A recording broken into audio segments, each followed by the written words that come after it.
Olá, eu sou o professor Eduardo Augusto e esse é o nosso aulão de revisão para o Instituto Legatus, voltado especificamente para os conhecimentos específicos da educação física.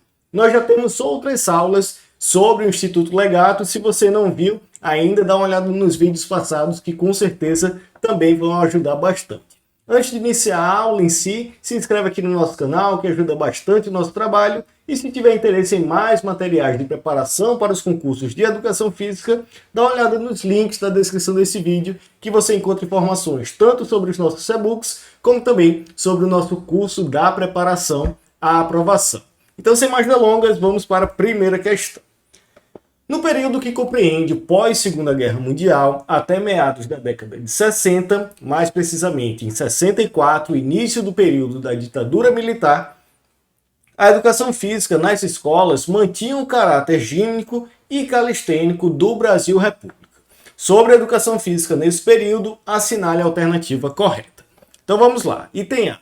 Naquela época, o governo investia muito no esporte, buscando fazer da educação física um sustentáculo ideológico a partir do êxito em competições esportivas de alto nível, incentivando assim críticas internas e deixando transparecer um clima de prosperidade e desenvolvimento. E aí esse item está quase todo correto, né? A gente lembra que, de fato, nesse período da ditadura brasileira, né, da ditadura militar, pós 1964, a gente tem a tendência esportivista que, de fato, vai ter um enfoque maior no esporte, trazendo a educação física como esse sustentáculo ideológico, levando aí o Brasil para competições esportivas de alto nível, mundo afora, né? Porém, quando ele fala em incentivando assim críticas internas e deixando transparecer um clima de prosperidade e desenvolvimento, é aqui que a gente tem o que torna o item incorreto, né? A ideia de trabalhar o esporte, levando assim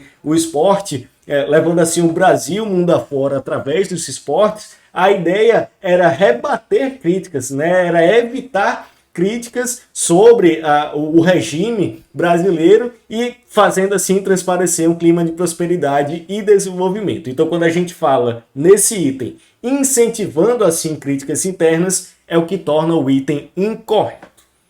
Item B. A educação física e esportes no terceiro grau era considerada uma atividade destituída de conhecimentos e estava relacionada ao fazer pelo fazer, voltada à formação de mão de obra apta para a produção. E aí é verdadeiro, né? Inclusive, se eu não me engano, na obra Educação Física na Escola, Implicações para a Prática Pedagógica, lá da Soraya Darido e da Rangel, a gente tem essa citação, né? E é muito disso mesmo, né? Nas legislações relacionadas à educação física nesse período, de 64 até o início dos anos 80, a gente vai ter realmente a educação física muito focada no fazer, né? Ela não tinha relação com essa ideia mais crítica da educação física que a gente vê hoje em dia. Então, o foco da educação física era o procedimento, ela era trabalhada especificamente como uma atividade, não tinha essa lógica do conhecimento mais amplo da educação física, de uma visão mais crítica a partir da educação física. Então, no item B, a gente já tem o item correto. Item C. A educação física, ao longo de sua história, priorizou os conteúdos gímnicos e esportivos numa dimensão quase exclusivamente conceitual, o saber sobre a cultura corporal ou como se deve ser e não o saber fazer. Na verdade, é o oposto, né? Como a gente tinha um enfoque gímnico, calistênico e esportivo da educação física, o enfoque, na verdade, era o saber fazer, era o conhecimento procedimental e não o conceitual, como ele fala nesse item. Item D. Durante a década de 60, a resistência à concepção biológica da educação física foi criticada em relação ao predomínio dos conteúdos esportivos, e aí é falso, a gente tem muito ligados, né, à ideia do esporte de rendimento com essa visão, com essa concepção biológica da educação física. Então é justamente nessa época da tendência esportivista que a gente tem um grande desenvolvimento do treinamento esportivo, da fisiologia do exercício, por exemplo. Então eles estão diretamente relacionados, né? Essa tendência esportivista com a concepção biológica.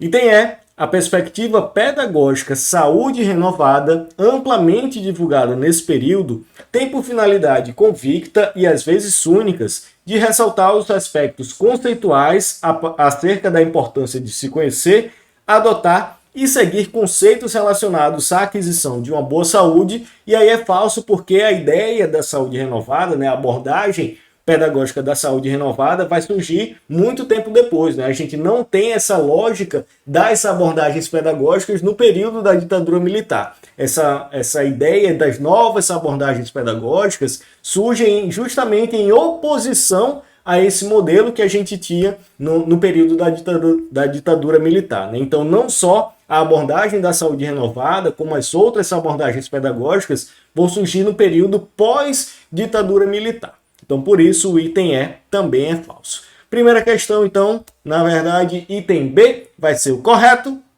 Segunda questão, um toque no voleibol é qualquer contato com a bola realizado por um jogador em jogo.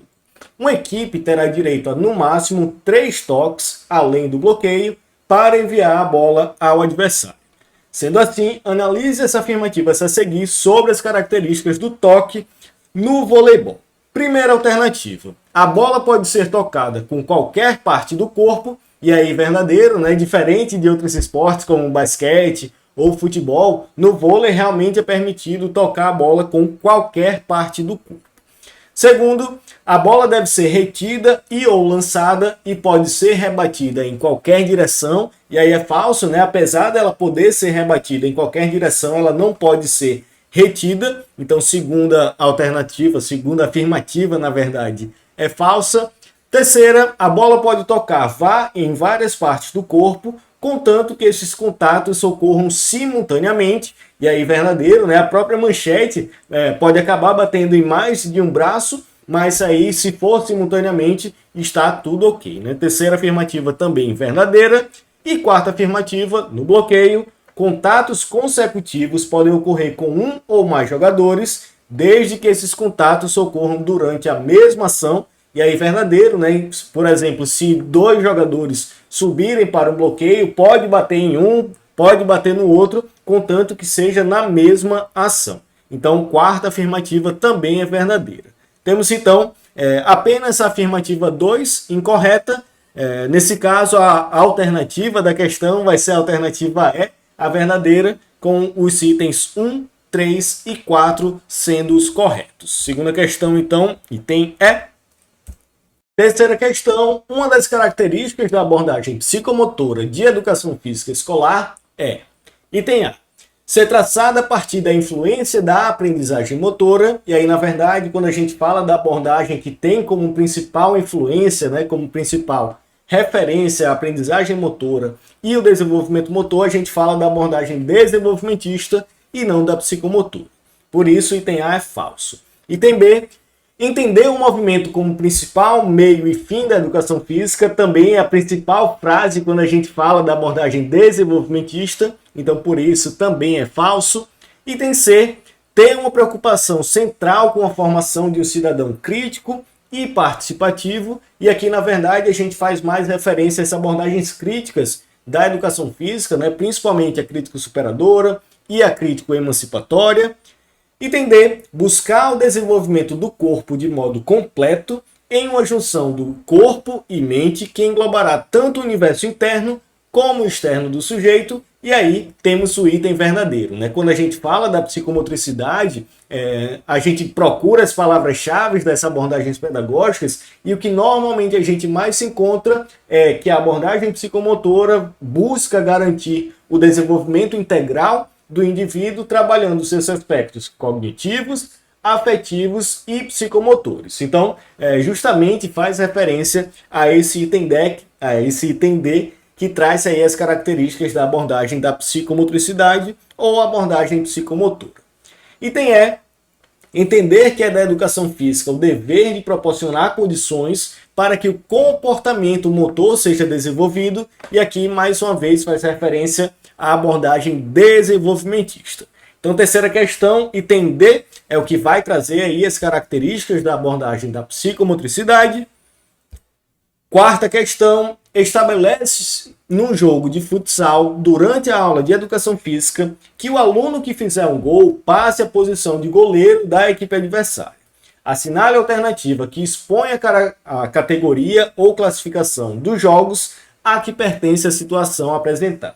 E aí, a gente tem uma típica questão sobre os jogos cooperativos, né? Eu vou deixar no card aqui em cima uma aula nossa sobre jogos cooperativos, onde a gente trabalha exatamente essas classificações dos jogos cooperativos, né? Sem perdedores, de resultado coletivo, semi-cooperativos e os jogos de inversão, que é justamente esse caso, né? Quando a gente tem os jogos de inversão, a gente tem uma quebra no padrão de um time fixo, né? Então, no próprio exemplo da questão, um jogo de futsal, se o jogador, né, o participante faz um gol, ele passa a ser goleiro da outra equipe. Então, a partir do momento que vão ocorrendo os gols, a gente vai tendo uma quebra desse padrão de time fixo e, no final das contas, a gente não sabe quem ganhou ou quem perdeu, porque todo mundo acaba que participa de mais de um time nesse jogo, né? Então, por isso que a gente chama de jogo de inversão. A gente quebra o padrão desses times.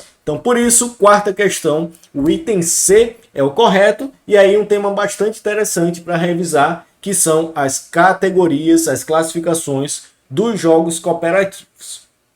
Quarta questão, item C.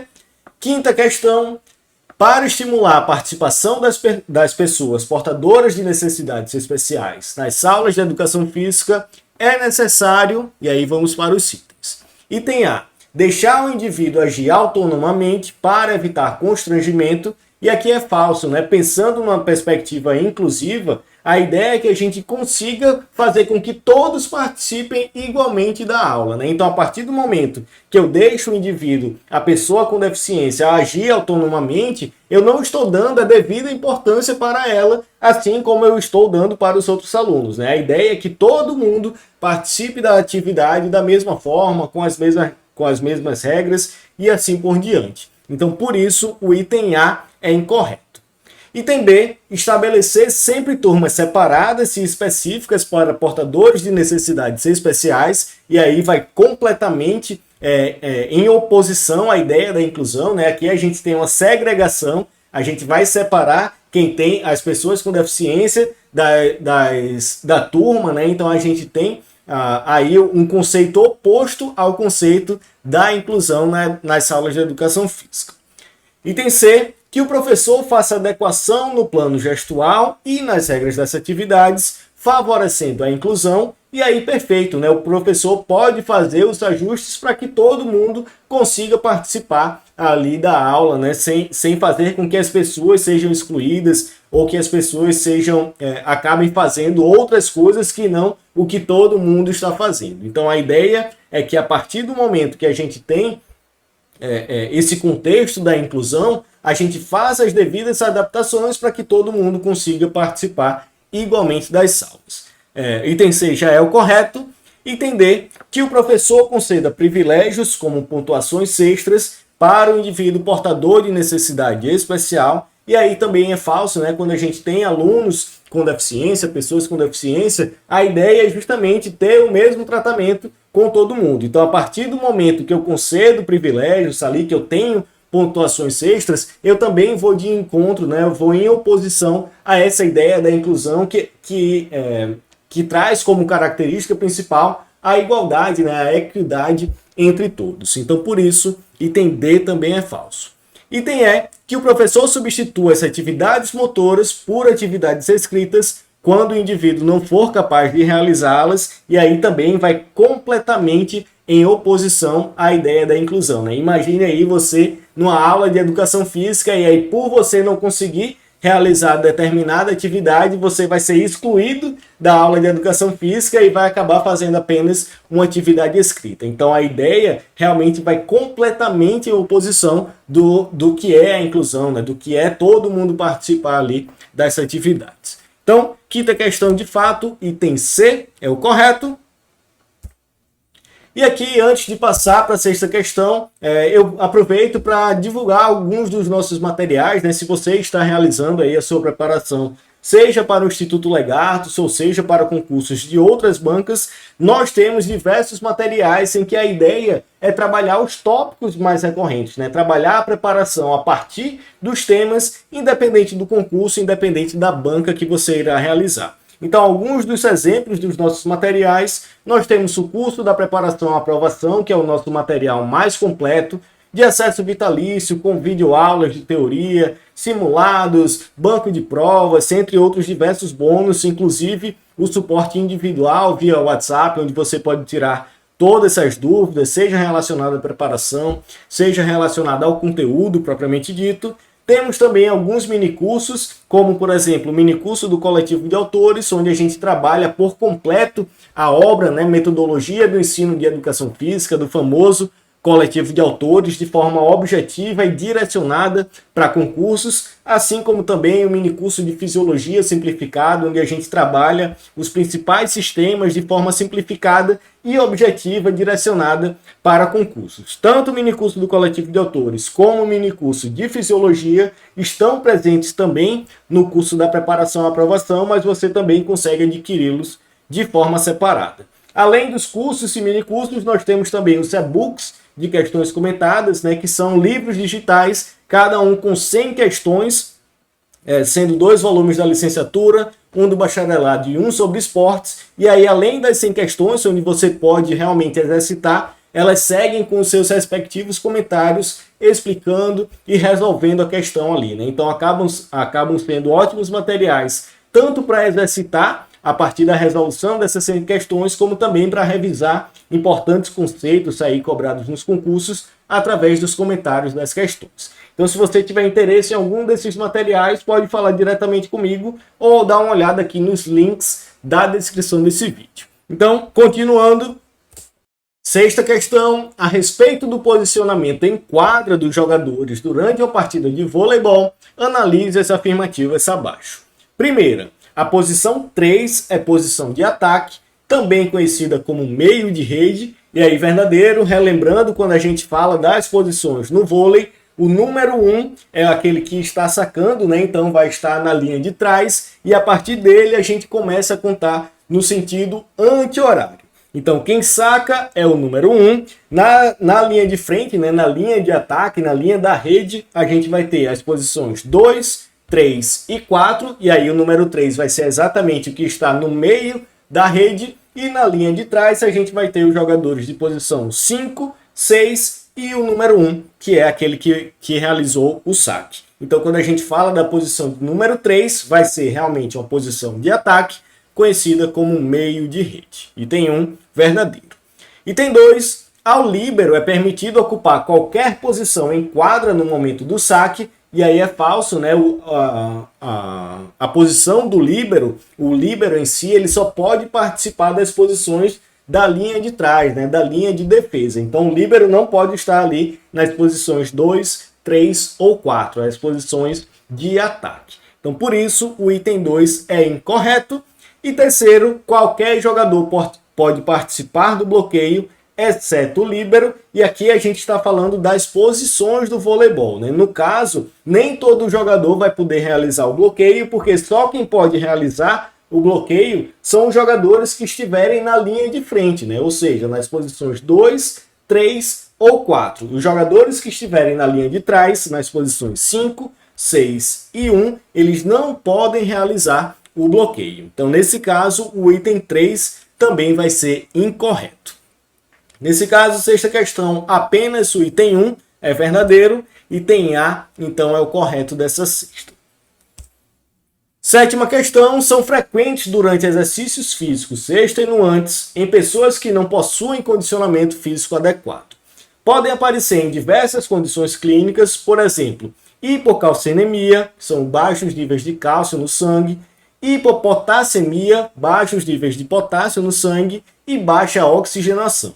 Uma das principais causas é o acúmulo de ácido lático no tecido devido à degradação da glicose na ausência de oxigênio, a glicólise.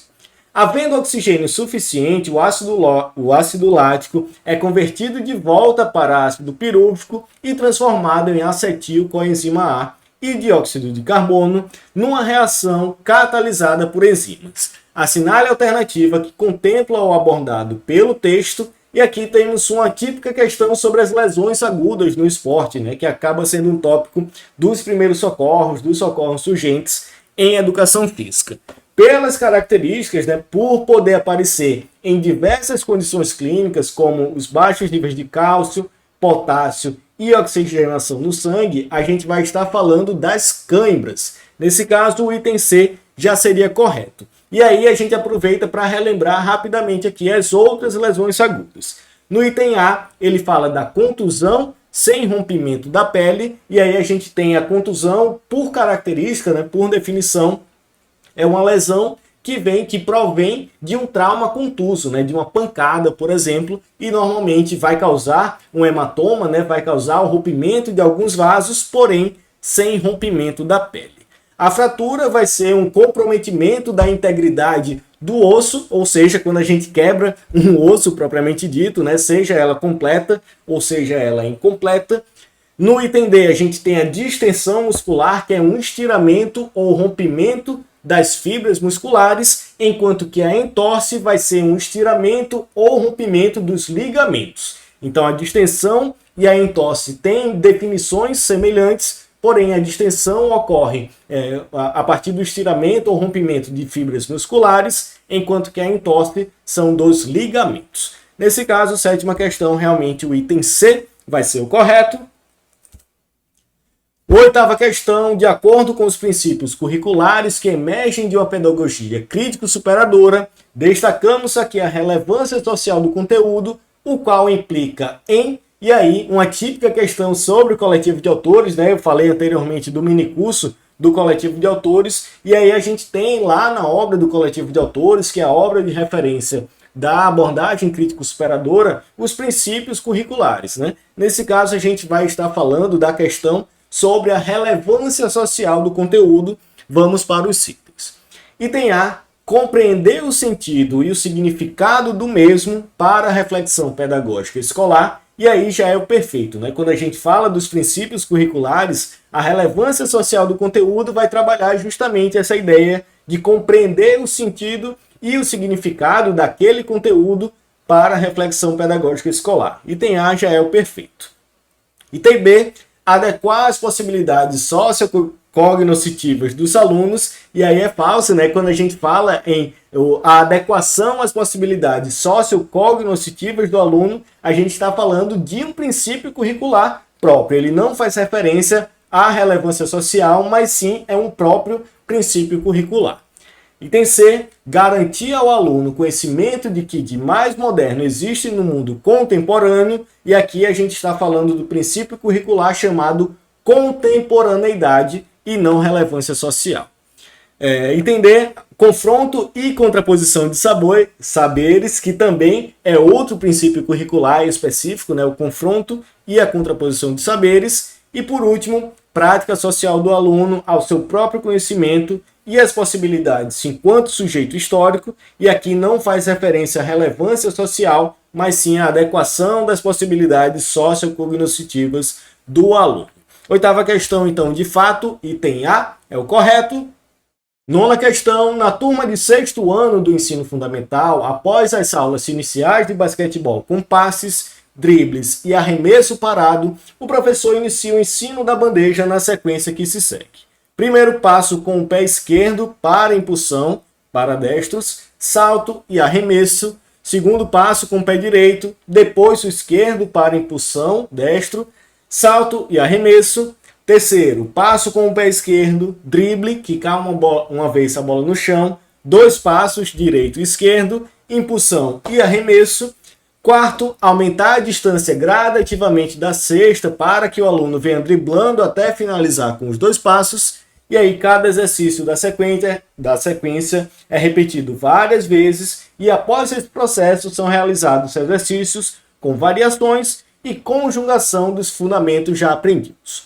O método de aprendizagem desenvolvido pelo professor refere-se ao princípio metodológico de ensino esportivo denominado, e aí aqui a gente tem uma típica questão sobre a pedagogia do esporte, né? Os métodos de ensino esportivo. Nesse caso, como ele tem uma sequência definida, ensinando passo a passo, né? Então a gente vai primeiro trabalhar o passo com o pé esquerdo, o salto e o arremesso, depois o passo com o direito, depois o esquerdo, saltar e arremessar, depois driblar uma vez, depois se ir aumentando a distância para que o aluno venha driblando a bola e finalize com os dois passos, né? Então a gente tem uma sequência definida e bem dividida, né? Trabalhando parte a parte. A gente tem o que a gente chama na pedagogia do esporte do método analítico sintético. A gente ensina das partes até chegar ao todo. Então o aluno vai aprender passo a passo até que ele consiga juntar tudo e realizar, no caso aqui, a bandeja. Outro tipo de ensino, né, outro método de ensino seria o método global, em que a gente ensina do todo para as partes. Então a gente poderia, por exemplo, a partir do jogo do basquete, ir ensinando e ir trabalhando ali a bandeja, como que ele vai fazer durante o jogo. Porém, nesse caso em que ele ensina parte a parte, passo a passo, até chegar no todo, a gente tem o método analítico sintético. Nona questão, então, vai ser o item A, o correto. E 10ª questão, nos parâmetros curriculares nacionais, os PCNs, a educação física deverá abordar os temas transversais em todo o país de um único modo, porém com respeito às regionalidades individuais brasileiras. São temas transversais propostos nos PCNs, possíveis de serem trabalhados pela educação física, e aí uma típica questão sobre os temas transversais dos PCNs, né? Os temas transversais que aí a educação física pode trabalhar. E aí, quando a gente fala dessa temática, a gente tem uma palavrinha para lembrar os 6 temas transversais, que é a palavra tempos. Então, quando a gente fala dos temas transversais nos PCNs, nós temos 6 temas que estão resumidos aí na palavra tempos. Trabalho e consumo, ética, meio ambiente, pluralidade cultural, orientação sexual e saúde. Então, se você esquecer ali em algum momento quais são os temas transversais presentes nos PCNs, é só lembrar dessa palavra tempos, trabalho e consumo, ética, meio ambiente, pluralidade cultural, orientação sexual e saúde. Dito isso, vamos para os itens. Item A. Dança de salão, esporte de rendimento e lazer, nenhum desses são temas transversais presentes nos PCNs. No item B, ele fala de esporte de rendimento, a gente já consegue eliminar também. A ética até seria, só que a cidadania também não seria. Item C, esporte de rendimento, cidadania e lazer esportivo, nenhum dos 3 fazem parte. No item D, ética, saúde e pluralidade cultural vai ser o item correto, né? Tanto E como S como P estão presentes aí nos temas transversais dos PCNs. 10ª questão, então, item D realmente é o correto. E com isso finalizamos essa nossa aula sobre o Instituto Legatos. Qualquer dúvida, fico à disposição aqui no nosso YouTube ou lá no nosso Instagram, @concurso CDFísica. Lembrando, se tiver interesse em mais materiais de preparação para os concursos, dá uma olhada nos links na descrição desse vídeo. Então é isso, muito obrigado e até a próxima.